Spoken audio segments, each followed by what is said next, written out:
Right. I don't know if you know this, but it's a very important month right now. It's Breast Cancer Awareness Month. And we have an incredible woman here to share her story about her family's fight against breast cancer. And it's a fight you've never heard before, but you want to. I'd like to welcome Marianne Masterson to the show. Unbelievable. To just give you a quick summary, Marianne is from a family of 11 kids, 7 sisters, and all of them had breast cancer except for Marianne. And so I just can't believe that. Now I can understand your involvement with breast cancer and doing everything you can to help raise money to find a cure. Yes. But I have to ask you, and from what I understand, there was no BRCA gene found in your family. No, we have 4 of us have tested, gone through genetic testing. No one has come back with any positive test results. And did your mother have breast cancer? No, no. Aunts? No one else in our family. But all the sisters did but you. How did doctors wrap their head around that? What did they say? Because you said, I asked you if it was environmental, and what did they say? The counselor I went to told me that our incidence of breast cancer is too frequent to be environmental. We would have had other types of cancer. The boys in our family would have had some type of cancer. He thinks that it's genetic. They just don't know enough about breast cancer to identify all of the possible, genetic influences. And his response to me, and I actually went to a genetic counselor about 8 years ago, and his response to me is it's not a matter of if you're going to get breast cancer like your sisters, it's more a matter of when. And that was pretty frightening for me, for somebody in my early 40s to hear that. And were the sisters over 40 or post-menopausal? All of my sisters were between the age of 52 and 54 when they were diagnosed. So, I have the benefit. Age plays a factor. Yes. So would they attribute that to a declining estrogen levels or progesterone? They really don't know. They really don't know. And one sister had a different type of breast cancer than the others. We've had, out of my 6 sisters, 2 have had a reoccurrence. My sister Nancy had a reoccurrence last year. She's doing great. My sister Sheila had a reoccurrence almost 4 years ago. And she passed away this past December. I'm so sorry. Thank you. How old was she? She was 65. Did she have children? She had her first grandson born 2 months before she passed away, and her second grandson a month later. Yeah. It's been very difficult for my family. I mean, she was such a special, strong woman. And, when my older sisters became diagnosed with breast cancer, as each sister was diagnosed, our family became more and more alarmed. But when my sister Sheila was diagnosed with advanced breast cancer, it really rocked our world. I mean, we were shocked. I think we're a very positive family, and we just didn't expect that to happen because all of the incidents of breast cancer have been fairly typical, the norm. Right. The normal treatments, the normal prognosis, which is pretty good. But different types of breast cancer, no BRCA gene. No. It's so bizarre to me. Yeah. I feel like there should be some common denominator, and no family history.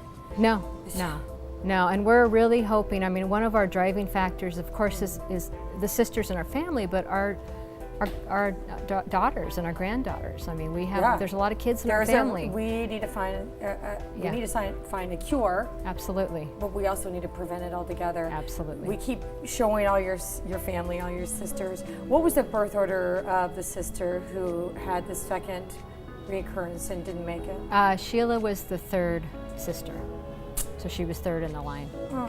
Yeah. Bless.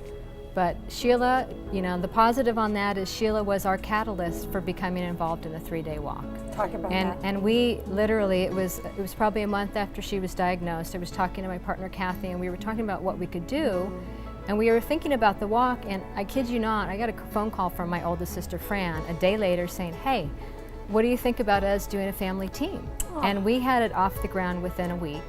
We had the entire family coming together to try to find a name and to come up with walkers, and that first year we had 10 family members walk. Isn't that great? It was awesome. Our family is just so together and so supportive of each other, and this is a real clear indication of what we can do if we pool our resources Absolutely. And work together. So this is our 4th year. 4th year? 4th year coming up in November. How much do they want to raise, or what is their goal for the walk in November? Well, each individual walker has to raise $2,300 just to be able to walk. On average, the walkers raise about $3,000 each year, and our family, we've raised almost $90,000 to date against this. Bam! That's what Yeah. you talk about power. Are you kidding Yeah. me? Talk about healing as well. Yes. That you're able to do this.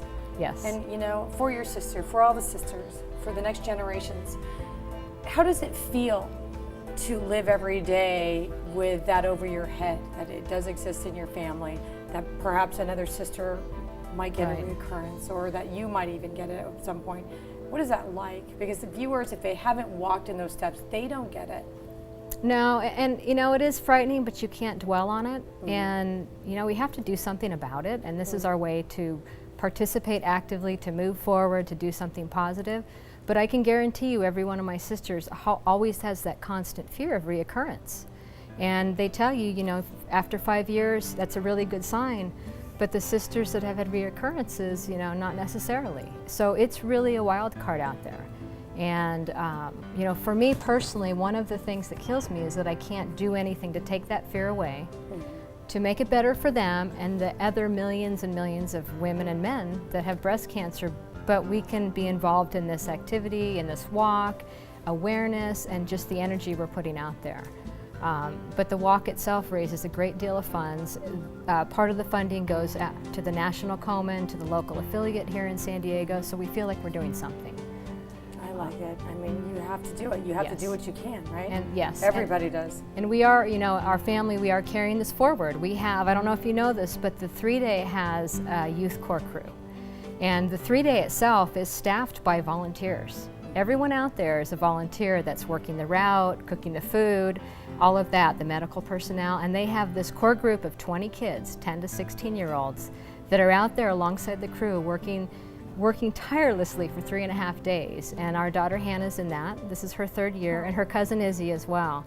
And this is the next generation. These are the kids that we're worried about, and they're involved. I mean, is it just kids that have a connection to this, a personal? No, it's Just they kids open it wanting up. to volunteer Yeah. and to help, Yeah, and to have the it's compassion. and the hard part is they can only have so many children Yeah. participating because of the, you know, they have to supervise them. But most of the kids have some connection, a mother, a family member, or a friend, or they just want to do something. Let me tell you, in your lifetime, unless we find a cure fast, you will know a family member, someone, a friend who will have breast cancer. Yes. It's inevitable. Yes, and I hear all kinds of stories when I'm out there fundraising, because we fundraise more than we train for the walk, and I can't tell you all the stories I've heard. And it's heartbreaking because so many people have lost family members and close friends to this disease.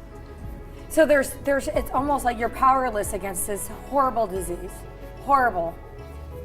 But what gives you power is that you can take the bull by the horns, Absolutely. get involved, get with the organization, go on the walk, raise some money. That's the one thing you can do. It is, it's Right? great. And it's an amazing experience. It's an amazing experience. My first year walking, you know, my whole point was to give to my family, to show support, to give to the organization by raising funds. I got back so much more than I gave.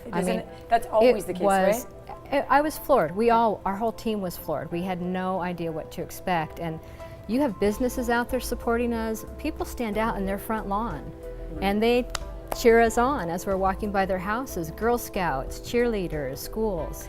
I guarantee you that support doesn't just end there on that Yes. day. That support It's out grows and grows and generalizes into all areas of your life. Yes, I would agree with that. Well, I hope you guys raise a lot of money. Thank and you. I would love to have you back after the walk to talk about your successes. That would be and wonderful. What it was like, and people that you meet. Maybe invite some, you know, touching stories that Yes. you could Oh, be there's so many. our reporter out there. That would be great. Great. We come into contact with a lot of the same people every year out there that are out there supporting us. Well, we want to hear their stories. Thank you so Thank much. you so much for coming Appreciate on the it. show.